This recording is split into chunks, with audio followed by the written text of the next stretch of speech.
Assalamualaikum warahmatullahi wabarakatuh. Salam, Om Swastiastu, Namo Buddhaya, salam kebajikan.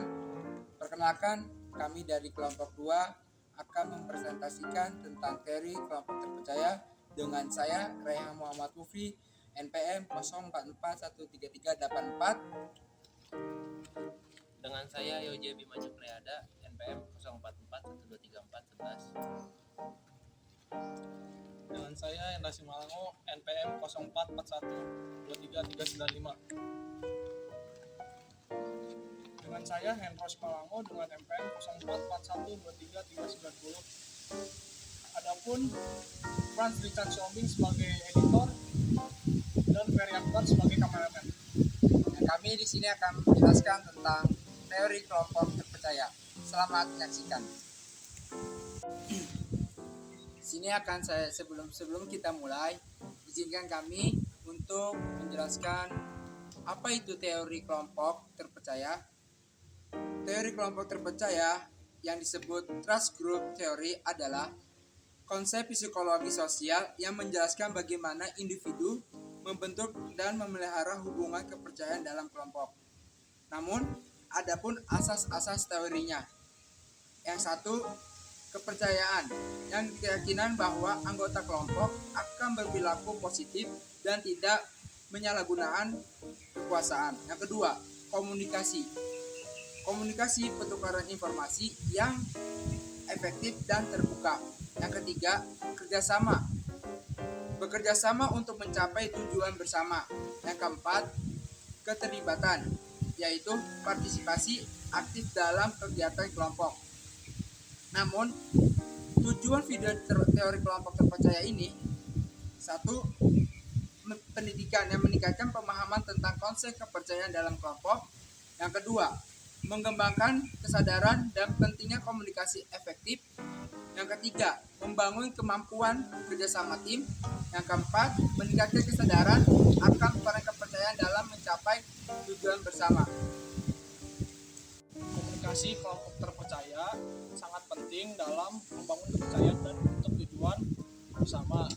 Berikut beberapa karakteristik komunikasi kelompok terpercaya. Adapun manfaatnya, pertama, meningkatkan kepercayaan. 2, meningkatkan kerjasama tim. 3, mengurangi konflik. 4, meningkatkan produktivitas. 5, membangun ikatan yang kuat. Yang terakhir, adapun strategi membangun komunikasi kelompok terpercaya. Pertama, buatlah aturan komunikasi yang jelas. 2, jadwalkan pertemuan reguler. 3, gunakan bahasa yang jelas dan hormat. 4, berikan umpan balik yang konstruktif.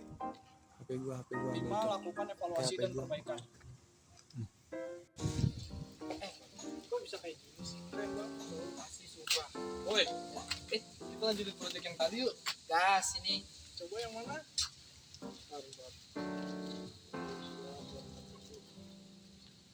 Sibuk bener. Ambis.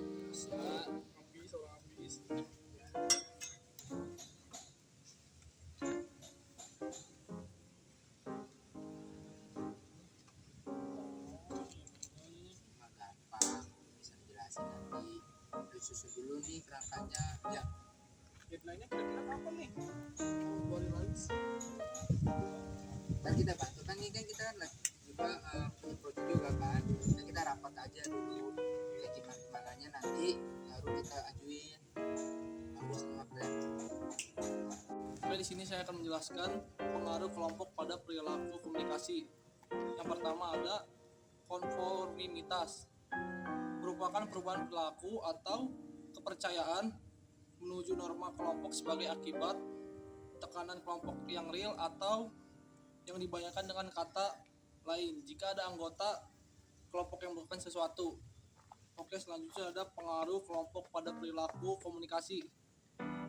Fasilitas sosial menurut Robert Johnson 1965 menjelaskan bahwa kehadiran orang lain dianggap menimbulkan efek pembangkit energi pada perilaku individu. Oke, selanjutnya ada pengaruh kelompok pada perilaku komunikasi. 3, polarisasi. Polarisasi mengandung beberapa implikasi negatif, kecenderungan ke arah ekstrim. Menurut Living Janice, polarisasi disebut ghosting, di mana proses pengambilan keputusan yang terjadi pada kelompok yang sangat kongresif. Oke, selanjutnya ada karakteristiknya. Yang pertama, keterbukaan. Anggota kelompok merasa nyaman berbagi pikiran dan perasaan. Yang kedua, ada kejujuran.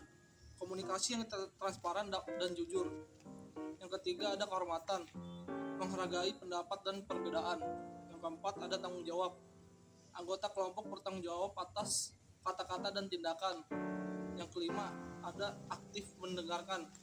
Anggota kelompok mendengarkan dengan saksama. Pandangan teori Bonafide menekankan bahwa kelompok tidak terlepas dari sistem atau lingkungan yang lebih luas bagi teori ini. Kelompok merupakan area yang bisa ditembus atau bentuk sehingga tidak selalu ada kondisi di dalam dan di luar. Kelompok dan pembentukan serta keberlangsungan pada kelompok. Menurut ahli teori kelompok terpercaya, rapat tim memiliki karakteristik sebagai berikut. Yang pertama, tujuan jelas. Yang kedua, komunikasi terbuka. Yang ketiga, kepercayaan. Yang keempat, kerjasama. Yang kelima, keterlibatan. Dan di sini ada tahapan tim efektif. Yang pertama ada pembentukan, konflik, normatif, prestasi, dan pengakhiran. Yang terakhir ada strategi rapat tim efektif, menggunakan metode brainstorming. Yang kedua, melakukan evaluasi reguler. Yang ketiga, mendorong umpan balik konstruktif. Yang keempat, tetapkan waktu dan agenda. Yang kelima, menggunakan teknologi untuk meningkatkan efisiensi.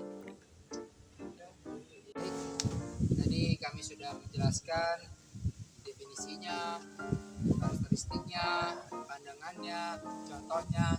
Nah, maka dari itu kelompok kami ambil contoh dari rapat tim, karena rapat tim itu bagian dari kelompok kegiatan. Bahkan dosen pun Bapak pun pernah menjelaskan tentang teori kelompok terpercaya, kalau misalkan pekerjaan itu tidak bisa kerja sendiri, harus berkelompok supaya suatu pekerjaan itu bisa diselesaikan. Maka dari itu ringkasan dari atau rangkuman dari teori kelompok terpercaya yaitu: satu, kelompok terpercaya yang disebut in group adalah kelompok sosial yang diidentifikasikan dan dipandang sebagai bagian dari diri sendiri. Yang kedua, yaitu individu merasa identik dengan kelompok dan membedakan dari kelompok lainnya. Namun, kesadaran kelompok dan loyalitas dan keterlibatan dan diskriminasi positif terhadap anggota kelompok dan kesamaan nilai dan tujuan, dan yaitu dampaknya sangat positif, yaitu kohesif kelompok dan diskriminasi terhadap kelompok luar dan kelompok konflik dengan kelompok lainnya. Yang keempat, pengaruh pada identitas pribadi.